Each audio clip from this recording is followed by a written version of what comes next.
welcome back. And today I'm going to make a very quick video for you guys.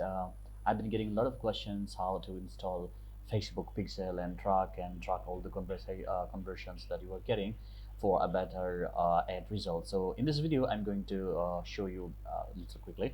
So here you go.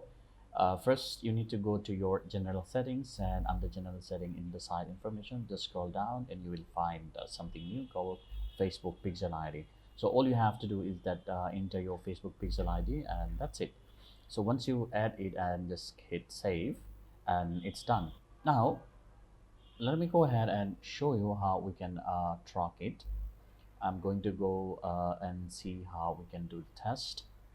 And here in the website panel, I'm going to test the website version. So I've already added my Pixel ID and trying to make it work, and I will test this test site for you guys so you can see.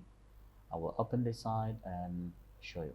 So here the site is loaded and the page view has been recorded already, so that's fine.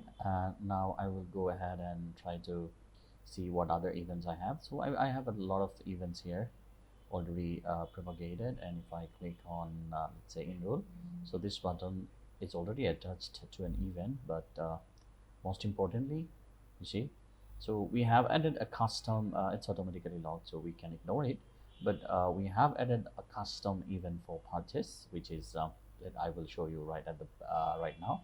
So my currency is this one and the amount is 0, so in this case I will go ahead and it's a free one. I will make the complete purchase now, and once done, I will come back to my event manager, and I will see an event called purchase product. So this is the event you should be targeting, and here if you expand, you will see the product name and the currency and the value as well.